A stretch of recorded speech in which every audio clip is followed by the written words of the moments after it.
Hey guys, welcome to another episode of Truth and Tonic for Women, where we always try to make it make sense. So today, I'm so excited for today because we have Laura Whalton on the show, and she is a chef, and it really and truly is one of those things that's near and dear to my heart is food. I mean, like, it shouldn't be, but it is. So I've always wanted to know what goes into becoming a chef and owning your craft and being at the top of your game, which she definitely is. So, Laura, welcome to the show. I'm so glad to be here. Thank you. Oh my God. I'm so excited to speak to you about this because I'm excited. Laura and I met in the gym, sweating it out. And she told me she was a chef, and I was like, That is so cool. Like, I mean, I know, like, okay, it's a profession, but food is one of those things that's very personal, right? So how did you end up with a love of food that allows you to create things for people and then sit there and wait to see if they're going to love it or not like it? Oh, that's a great question. It honestly has always been personal for me because of my mom and my grandmother. Like, I always, Thanksgiving, Christmas, like, I was always at the table with them. You know, like, my job was to cut the vegetables for the stuffing every Thanksgiving. My mom made the sweet potato pie. My grandmother did, you know, the greens. So I don't know. I just always grew up around them. I just love being around there. My mom coming home from work, I'm like by her hip. What are you making for dinner tonight? You know, so it's always just been like that personal thing for me. Yeah. And I really wasn't good at anything else. I find that really hard to believe. I mean, you know, I was a ABC student, you know, like I was well-rounded. I did do music for a little bit. Like I was okay, but I took a culinary class in high school. Okay. And that was the first time I got like straight A's. Our group and it was like, easy? It came naturally to me. And everybody in my group was like, "Oh, your food is so good, you know, because you have, you know, Laura on your team." And you know, my teacher at the time, Miss Livingston, she was very like honest and was like, if you do want to go into food, it's long hours, you know, you kind of have to like balance your life and really like love this. So that's when I went more toward culinary than like pastries. Cause I love, you know. Can you do both? Cause some people can't do both. It's hard. I'll do basics. I'll do cookies, brownies, cakes, whatever. Don't ask me to make a wedding cake. I cannot decorate and pipe on a cake. I don't have the patience. It's kind of hard for me. I can't even put frosting on a cake. I thought it looked so easy when my grandmother did it, and I did it a couple years ago. I'm like, this is not easy. This looks like I'm not smart. I like watching the videos of people like frosting cakes though. Like my TL is always like someone building a cake, but yeah, shout out to pastry people because that's the job. And it seems like they have to deal with like measurements and like everything has to very precise. My best friend, her name is Devin. She is a pastry chef, and she always tells me about her day. She gets up at like 3 or is at work at like 3 a.m. Yeah, because you gotta make all this stuff. You gotta get up and I early. tell her every time, I was like, I don't know how you do that. Like, to have a best friend as a pastry chef, y'all must be a dangerous combo. I know. She lives in Charleston. I always say Charlotte, but it's Charleston. So definitely, I told her, if you come to Atlanta, like, we have to definitely make something. Great. She can make all my desserts for my clients because I don't like doing them. Great. But it'd be so fun. So you were born in New York. Yes. And you grew up in New Jersey. Yes, I grew up in South Jersey. I had no idea. Really? Because I lived in New York for 20 years, and like when I read your bio, I was like, oh my God. Yeah, my family's from New York. Like my dad's from Brooklyn. My mom's from the Bronx. She moved to Harlem, and I guess her later years. My dad's super Brooklyn though. And then I guess when I was 3, we moved down to South Jersey, Edgewater Park. But you know, all my cousins, especially from my dad's side, my aunts and uncles, they're still in, you know, Queens and stuff like that. But what better place to pick up on like different styles of food that everything's there. And so my grandmother on my dad's side, she actually liked to cook. And before she passed away, you know, before I was born. But you know, he'd always tell me stories about how she would cater around New York and do like wings. And her background, she's very like Caribbean, like St. Kitts. So she cooked, a lot of like West Indian food, and, things like that. So like, I feel like that was always in my blood through her. Yeah. My dad says it till this day. Like, you got a spark. Well, you at least it was like simmering back there just in the back of your head. Yeah. So how do you go from high school? Like, what do you do after high school to be a chef? So, shout out to my guidance counselor in high school. His name was Mr. Lundy. He pretty much said to me, like, have a dream school and then have like your safety schools. So at the time I was taking that culinary class and I was, thinking about, okay, do I want to take this seriously? Like, if I were to take this seriously, like, what is my dream culinary school? And that's when I found Johnson & Wales University. Yeah. And he was like, well, you should apply, see if you get in. And, if not, because I was in New Jersey, Rutgers and just safety schools. Yeah. So I did get into Johnson & Wales. Yeah, Steven, my husband last night was like, well, can she cook us something? Like, what is going on? Now that I know that you live close, I would love to. Like, we could definitely, I should have bought something. I'm horrible No, chef, I was like, Steven, at the end of the show, I'm going to be like, can you come back and cook something for us? Absolutely. And that's why I like doing it, because even, like I said, just growing up, like I'm just thinking about my childhood. I was always making brownies and stuff for my friends' birthdays, and my friends still laugh about it to this day. I made a cake that wasn't so good. It was a red velvet cake, and they were like, I don't know. That's one of their memories of me like learning and experimenting with cooking, stuff. And they still laugh at me about that till this day about that red velvet cake. But was it good? That cake wasn't good. That cake was not good. It was not? I don't know what happened. I don't know if it was the icing. Something didn't work right. And they, till this day, they've had a lot of my food. And they're like, yes, you've improved. But that cake, they will never You got to count on your friends to tell you the truth. So what was it like going to that school? So culinary school was interesting for me. Especially being a Black woman going to basically a PWI school. Definitely felt out of place.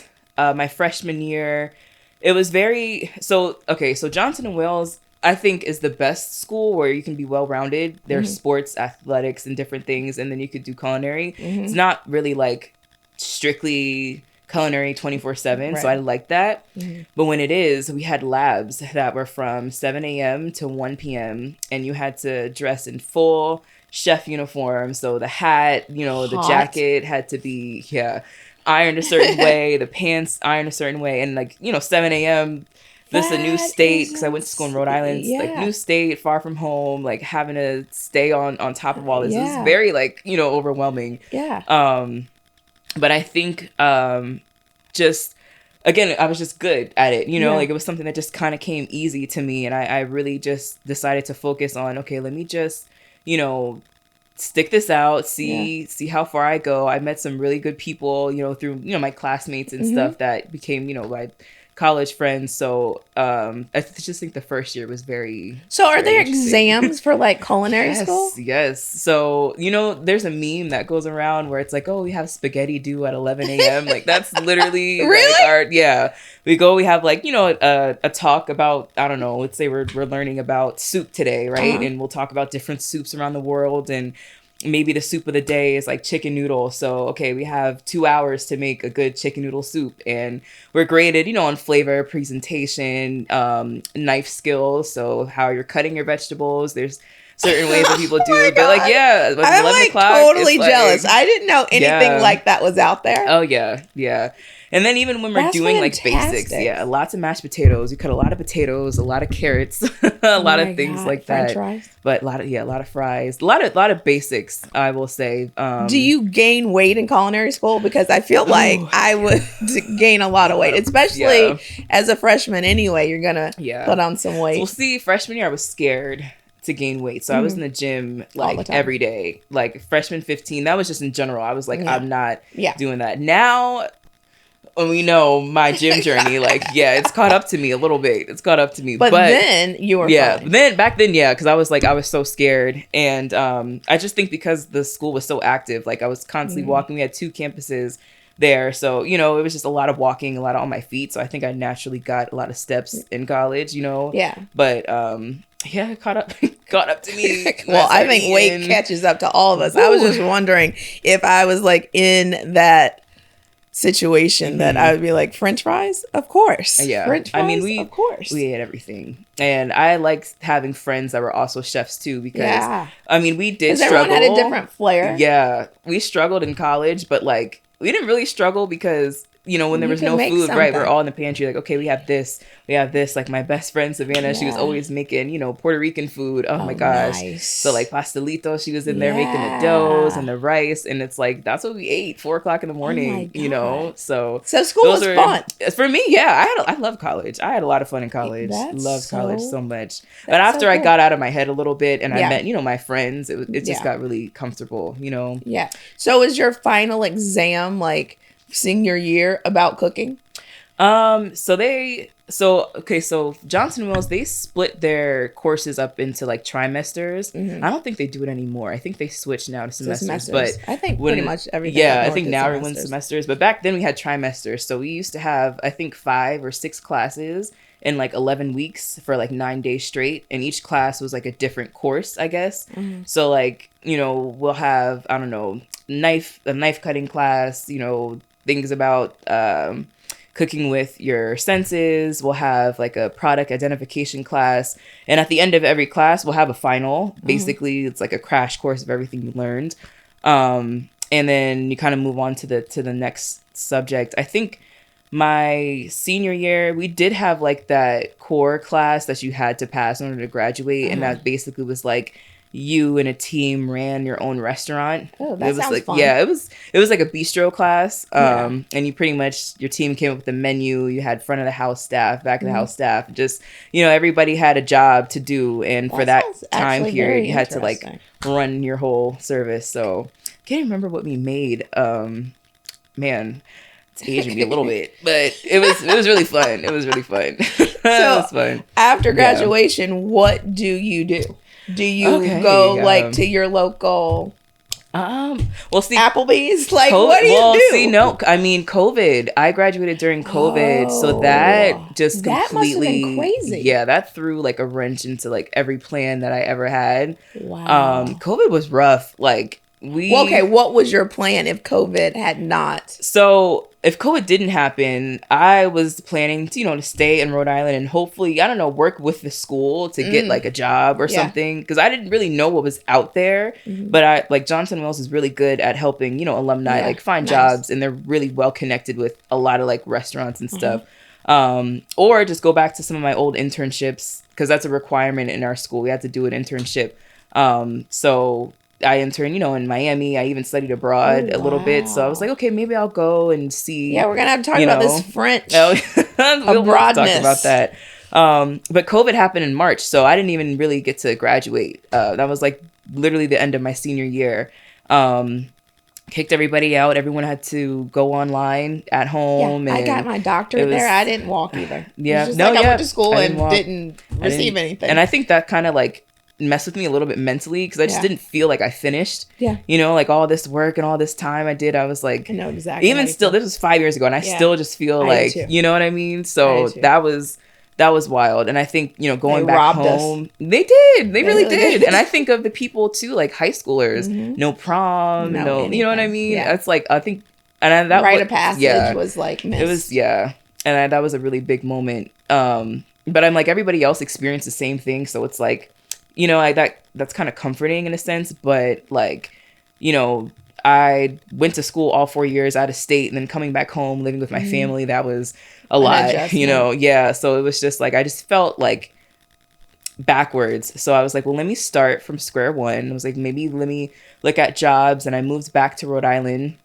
about a year after COVID, and I started working in social media, which was kind of like a flip from what I was doing as far as like cooking. Because during COVID I was online a lot, and I just really started getting into like food photography and like food styling. So there makes sense. So yeah, so I was like, they all kind of blends together. You know, God works in serious ways, but at the time it just felt like completely out of left field, because I'm like sitting on a computer all day, working a 9 to 5, just not cooking as much, but I was connecting with a lot of influencers on Instagram and just learning about like how they shoot videos and like, what like kind of tips and tricks they're using to like curate like a Instagram page. And my job was to reach out to those and send products to them from our company and like get them to do like brand deals. So I was like on the back end of that. I feel like I love your life. I do. It's so interesting. I'm like over here like changing bedpans. I've just been everywhere. But it was interesting because I've never done anything like that. And then taking all of that experience and I was like, okay, well now I want to apply it to food. Mm-hmm. So, I left that job after about a year. My friend lived in Atlanta and she was like, hey, I have an extra room. I'm in a 2-bedroom. I have extra room here. If you want to like come to Atlanta. My lease was up that summer and I'm no kids, I'm single, and I was like, I'm packing up all my stuff and I'm driving to Atlanta. That's cool. And that's what I did. I put all my stuff in a storage unit and then drove 12 hours to Atlanta, just packed my car with whatever I could fit. And I was like, I'll get the rest of the stuff later. Which you never did. At all. I mean, it took me like about a year to get that. And my parents were like, are you really doing this? I'm like, yeah. And like, if it doesn't work out for me, I'm very spontaneous like that. I was like, if it doesn't work out, I can always come back home, start over, but I've been here ever since. Never moved. So do you love it? Ago. I do like Atlanta. I like the food scene here, and I like how open everybody is. And then I also just like how personal chef, like that industry is like really big here. Like people really like seek that. I have struggled a little bit in Philadelphia finding that area, and even Rhode Island a little bit. To me, it was just very like, I don't want to say old fashioned, but I think Atlanta keeps up with a lot of the trends more, and that's what I like. So when you came down here, did you have any job leads? Like, how did you hop it or figure out, do I want to still do this social media part of it or get back to, or did you always know you were going to get back to cooking? I think. And you have a nickname, Chef. Oh yeah, Chef Shell. Yeah, so I go by Chef Shell. That's actually, so Shell comes from my middle name. So my middle name is Michelle. Okay. And I was just seeing my best friend Derek was in town this week and we were talking about it. Him and my sister, we were in my living room. This was 2018. And I've always felt that Laura and my cooking was like two completely different people. Because like Laura is just very like, I'm chill. I'm just, whatever. And when I'm like in the kitchen, I'm very like professional and like, you know what I mean? I have all these great ideas. And then I'm like, I go home and I'm just, so I always just felt, I don't know, it's weird, but I've always felt like they were different. Yeah. So he was like, oh, well, we should come up with a name. And, we were saying a bunch of different names and he was the one that said, well, what about, Michelle and Shell? And I was like, oh, Chef Shell. And we all were like, like, okay, that sticks. And ever since then, it stuck, I love that. So everyone calls me Shell professionally. And if you call me Laura, then I know, okay, you know me from like back home or whatever. It's like, that other side of me. Yeah. Like, the real me, like, too much. But, so yeah, it just stuck. That's so cool. Yeah. So you come to Atlanta and you're just like, what are you gonna do? Atlanta was. I was partying a lot when I came here. Completely just blew all my savings in the first like 6 months that I was here, and I was like, okay, like you can do that easily. Need to calm down, you know. I did start out working for some. So it was like a startup company of someone who was doing like similar personal chef stuff. That didn't work out the way that I wanted it to. So I ended up leaving there and I was doing like a lot of freelance stuff just to like pay my bills while I was like actively searching for like personal chef jobs. And then I did find a company that was interviewing for a personal chef, but the interview process was like a month long.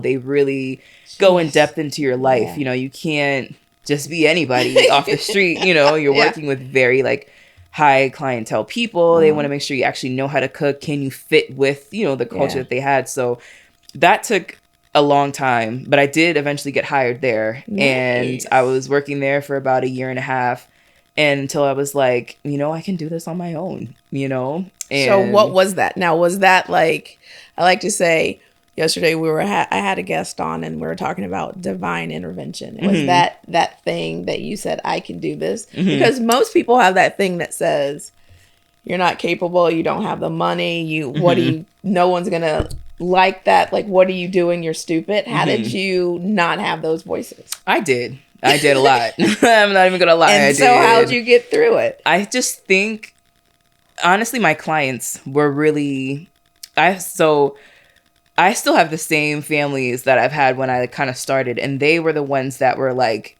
we'll support you, and we want to stay with you, we want to be with you, you know, and like they were the ones that I think spoke life into me and saying like, oh, like you could do this, and like they were just confident in me, and like, I don't know, I just felt like, because I think I sent you the questions too, like imposter syndrome, you know, me being so young, you know, here I am at the time was like 23, 24, I'm cooking for like some of the hottest people in Atlanta right now, you know, and I'm working with people that are like 10 times my age. So it was like having to just constantly prove myself. And I think over that year, you know, I've seen myself grow so much that I was like, I can do this, you know, like you're 40, 50, we're doing the same thing. You know what I'm saying? I'm keeping up with you. You know what I mean? You're taking ideas from me. So it's like, I think I am. I in the beginning, it was hard, but I think as I started doing it, I was like, no, like I could definitely do this. I'm doing it, you know, and I'm literally actively showing to my clients that I'm doing it, and they trust me, you know? And I think that's when it clicked, and I was like, I'm just gonna have to like go out on your just own. Do it. And I think, remember we were talking about it in the gym, and I was nervous. I really was, because I was like,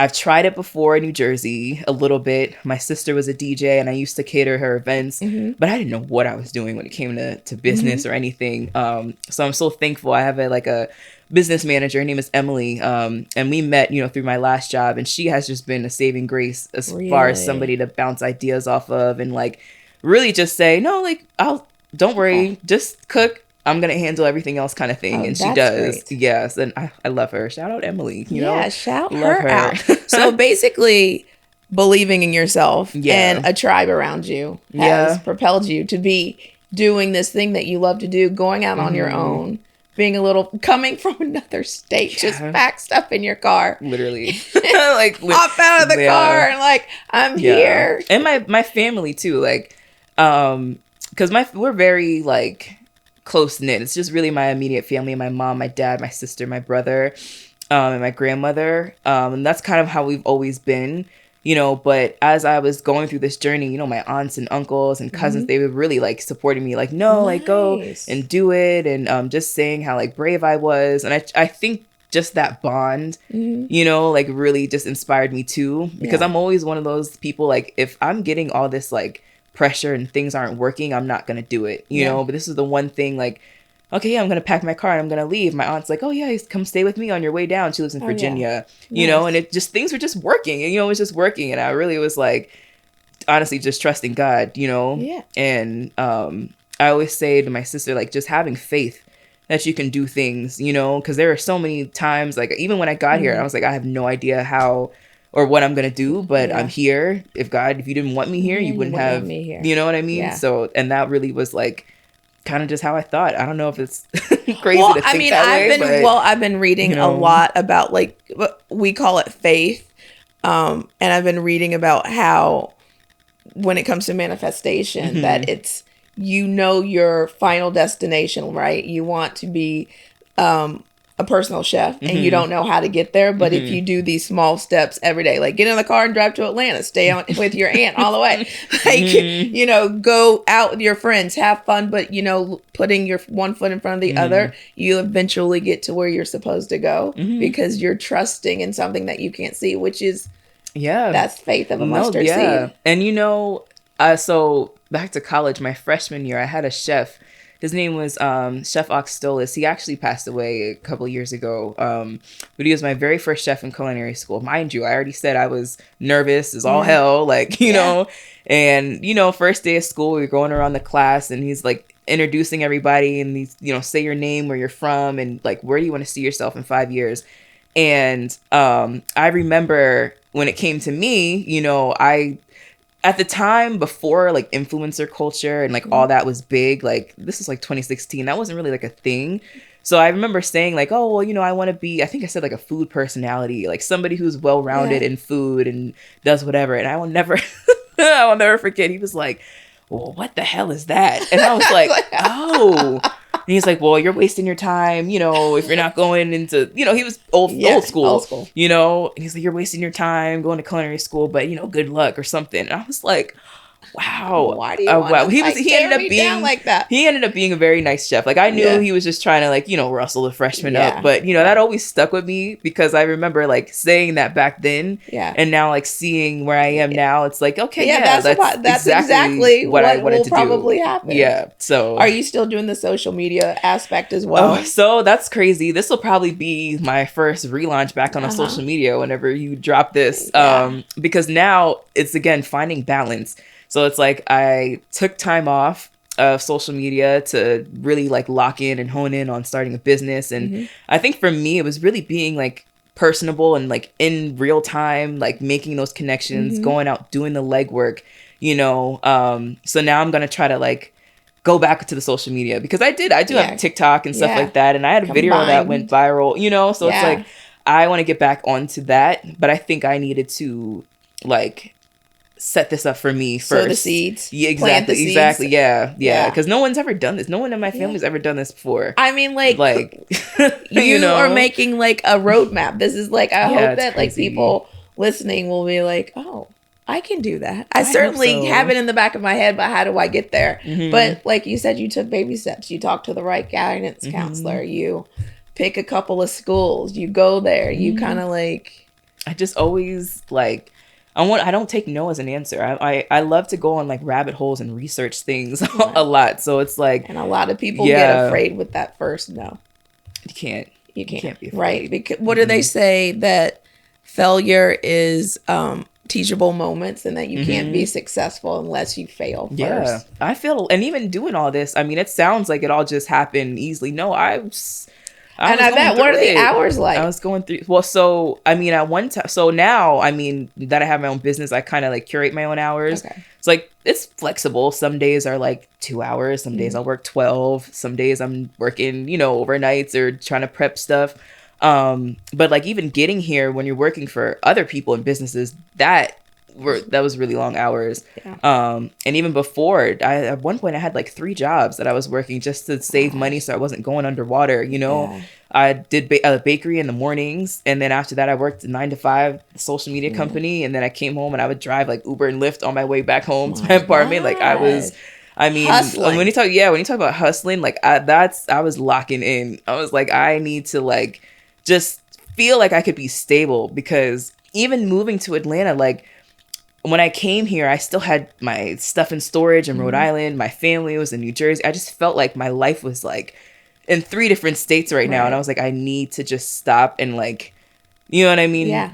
Like you said, sow the seeds. I was like, I need to just find home. That's kind of what I did here, like in Atlanta, you know. So home base, your own home base. Exactly. So it took 3 years, you know, but now I'm like, okay, now I can do social media. Breathing. Now I could like, so now you can add something to the pot. Are you excited about it? I am. I know I am. And I just have so many ideas. Again, like Emily has been just a nice person. I could spit a bunch of ideas at her and she's like, okay, we can make this happen, you know? So that's awesome. Definitely like through the summer and towards the end of the year, if not beginning of next year, just looking forward to like kind of bringing people into my world and like showing them what I do. Cause I'm like, I don't think anyone really knows like what I do. We really don't. You know? And it's hard because, you know, I of course stay like private with my clients and their privacy, but it's like, no, I think I need to like let people know like this is what I do. This is my life. This is literally my life, you know? So. I mean, when I heard about it, I was just like, what? Like this is crazy. You literally make food and like give it to people to eat. Yeah. Like I would love that. I mean, petrified. But so what I have to ask these like crazy questions that pop into my head. What is your favorite thing to prepare? I mean, and do you have a different one for like customers as opposed to you just want to stay at home and like, this is my meal? So I won't lie, I don't cook at home. Because you cook so much. I do not cook at home. We'll order out or I'll eat ramen. When I get home, I'm like, I can't. So I think my favorite dishes vary between each of the families that I have. Okay. So like I do go into their home and like, you know, prepare in their kitchen. I think that also adds to my favorites. But I mean, if you were to ask them maybe like what's something I make a lot, they would probably say like Chinese food or like Mexican. Love tacos. I love sweet and savory, the Korean barbecue, like, you know, stuff like that. So that's probably my favorite thing to make, because that's probably what I'll eat. Teriyaki chicken, love it. Oh my gosh, love teriyaki chicken. What are the relationships like when you are with a family for so long? Are they just like friends at a certain point? No, you really become family. Yeah. Like, they're really like my extended family, and it's weird because you're there for like big parts of their lives. Like, I've seen their kids grow up, you know, a lot of them I've been with for about 3 years now. So like I've seen them graduate school. Oh, wow. Like, I've seen them go and celebrate anniversaries, and, you know, I've been there for those big moments, work parties, promotions. So it's like, I mean, it's kind of like a natural thing that happens, but it's like, yeah, I mean, I'm here in the mornings when you're getting up making coffee, and you know what I'm saying, starting your work day, and just seeing them go through life. So it's like, not only am I there for them, but they're kind of there for me too. I look forward to checking in on them, and it's definitely more of like a family friendship, you know, kind of relationship, because it's like, how are you, you know, like what's going on, what's next, you know, or even when their family comes from town, like they all know me, or I'm like, oh yeah, you know, so and so's here, so it really is like an extended family. I think that would be you know, so cool to have clients that are family, but it's your job. And doing something that you love to do, right? Because they allow me to be, just creative. Yeah, myself. I mean, some of them. So I do have about 4 families now. One, we're kind of healthy, low carb. You know, we count macros. The others, you know, they have diabetes, so you can't really do a lot of things with sugar. One is just very open and just loves all types of food. They travel a lot, so they always are just make whatever. So I think just having like that balance of like, okay, so this day I can really focus on like, you know, the macros for this family, and making sure they're getting enough protein and carbs and fats. And then, you know, the next day I was like, okay, I don't have to be so specific. I can just go in here and make whatever, you know what I mean? Well, so, yeah, I was going to ask you about that. What do you do when you have someone that wants to eat healthy? Like, is that part of the curriculum at school? Is that something you learn outside of what you're doing? So I feel like I think culinary school kind of opened the doors of like different cuisines that are out there. And I think through my own research and honestly my own health, I've learned to like hone in on some of those like flavors. So with every family, I start them off with like I guess you could say like not a checklist, but a preference sheet of like where we go through in very detailed. You tell me all the things you like. You tell me all the things you don't like. What are your goals? Really kind of trying to find like that why for them. Like, why do you even need me here? Like, yes, you want to eat healthy, but like, what is it doing for you? Kind of thing. And then from there, you know, when people talk about food, you kind of like, I don't know, you can kind of just get a feel of like what they want. And then from there, that's when I go and I curate menus, and I'm like, okay, well, we'll start with this menu for the week, see how you like it. And then I'm always big on feedback. So they're like, okay, well, we want to do, you know, I don't want to cook with butter. Let's just cook with oil this time. Or let's just do, you know what I mean? Yeah. And you kind of just fix it along the way.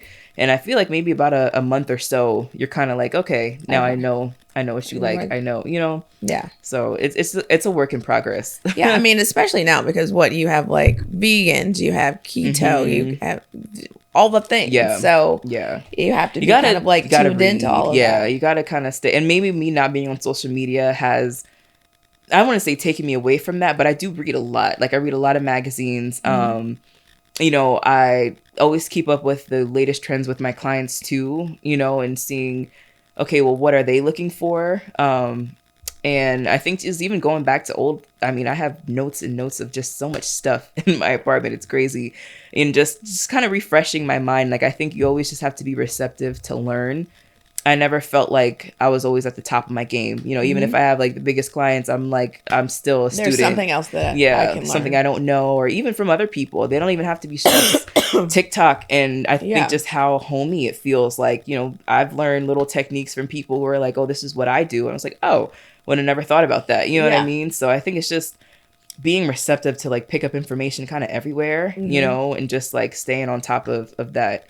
You know, you hear, you guys, that you have to be on top of your game. You can't just, you know, make the same pancakes for 2, 3, 4 years. You have to do your research. You have to keep up on things. You have to be in the know. So, I mean, I feel like a lot of people hear that someone has a job like a personal chef or this, that, and the other, and they think to themselves, oh, I wish I had their job because it seems like so cool.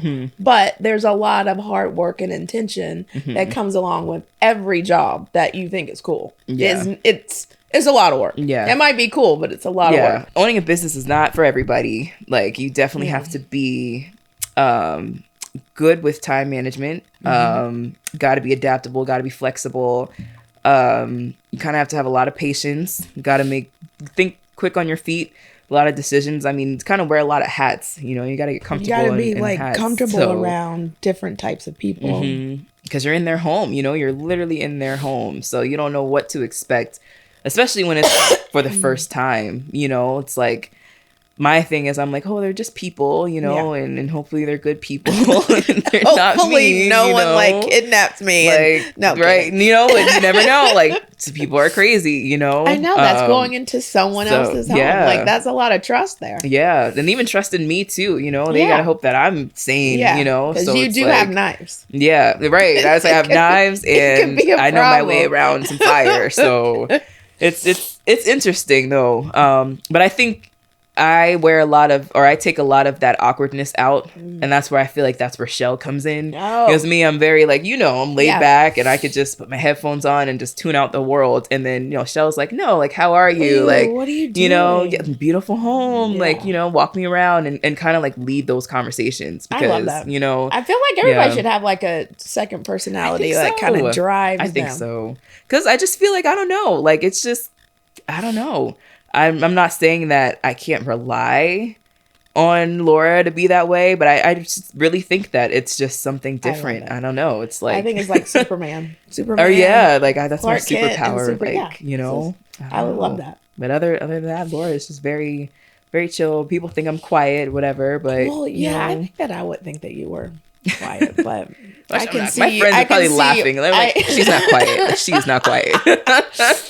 So where do you see yourself in 5 years? Oh man. Oh, that question.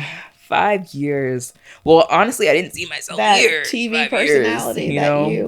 And hopefully down the line, you know, maybe this might be a kickstart of just getting me more comfortable on camera. Would you do one of those shows where you're like competing? I would. If they reach out, I would. Be fun. I think that'd be fun. I think it's just for experience, you know. Of course, it'd be cool to win too, but I think that'll be really, really cool. So I'm like, who knows, you know, like I am just following God's plan for me and just keeping my mind open.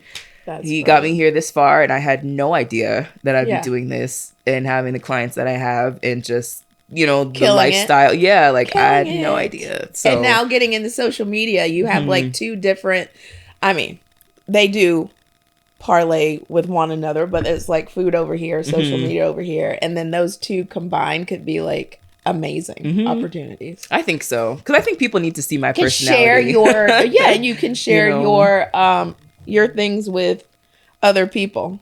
Yeah, and I think they just need.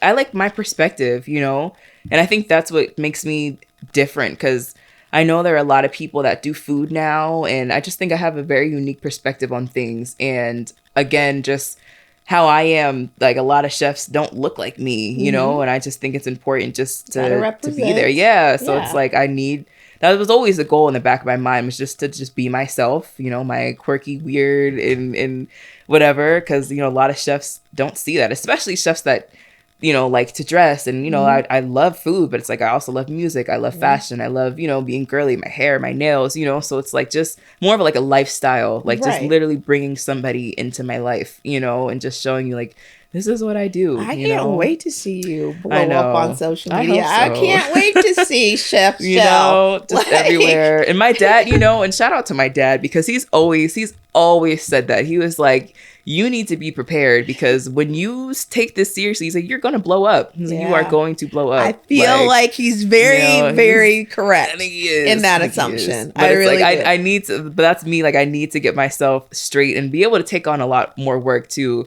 So you were like featured in Essence magazine. Like what I mean, you were like Hello. It's like, but when those things happening and then I travel a lot more, it's like I definitely want to start finding like assistants and people to like take on that work if I'm gone so much. I think that's my next step. And I feel more comfortable once I have that. And I'm like, okay, now I can turn. Delegate. Yeah. Oh yeah, working with other people is a lot, but managing other people. But I've always had leadership positions in my life, and I think maybe that's me being a Leo. But like I'm very laid back, but I think I really, when it comes to actually like running something, like I was the drum major for my marching band for 3 years in high school. So that was a fun experience. But it's like when it comes to like managing stuff, I could do that. I just think doing it with food now, it's going to be a new thing, because it's like you're gonna start opening doors. I hope so for everybody. I hope so. So what advice do you have for women out there who want to start their own journey in whatever industry that they're in? But how do you just...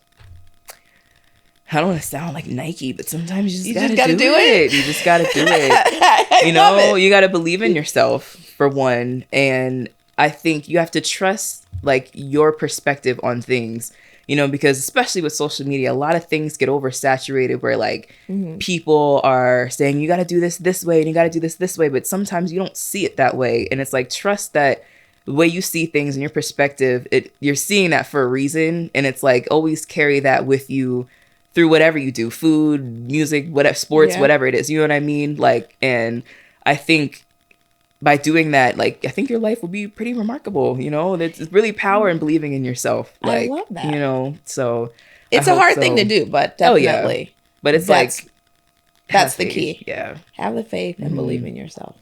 Yes. I love that you came on the show today. I was so excited. I hope you come back and cook for us on film. That would be fun for me. Yes. I mean, it would be fun for me and it'd be fun for my tummy. So I would love that. What foods do you like? I like Italian. Okay. I like French. Okay. I like Spanish. I like Chinese. Does that sound like I like it doesn't everything? matter. But I really don't, because I have food consistencies, the taste, the feel, and even the smell sometimes of food. Like, I hate wet bread. Like dumplings, I don't really like Mazda soup. Like, I could never. A texture. Or like too much butter on bread and the bread's wet. I hate that. I have never eaten an egg over easy, because I'm like, why is that oozing and what does it taste like? Because I say to people, oh my God, it's so good. I'm like, what does it taste like? And they can't tell me. And I'm like, no, don't think I want it. That's just texture. And I went to Africa a couple weeks ago. Yes, you did. Okay, so that food, no, I really not just texture wise. I love spice. Okay, but just texture wise, like no, no, no.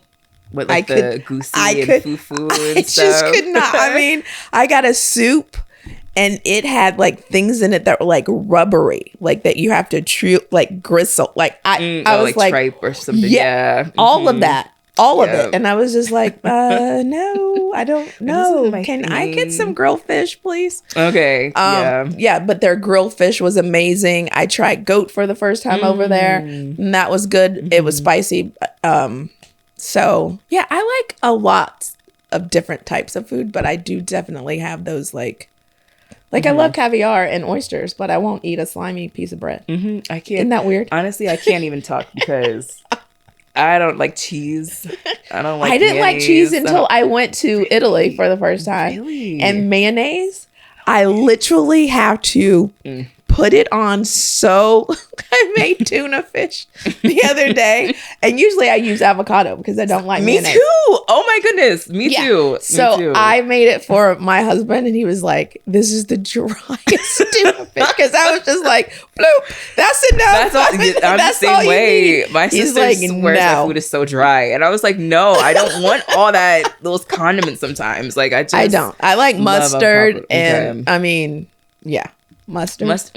Yeah. I just barbecue sauce. I like a lot. Spicy barbecue sauce, like tangy. I don't like more sweet. Spice. No. Yeah, that's actually funny. I always get bullied for that, and they're like, "How don't you like cheese?" I just feel like it overpowers. Why everything. are you putting cheese on food? I mean, I like pizza. Oh yeah, I love pizza. When I did eat cheese, I'm like pizza. But people are like, yeah, can I get a chicken sandwich with cheese? Why?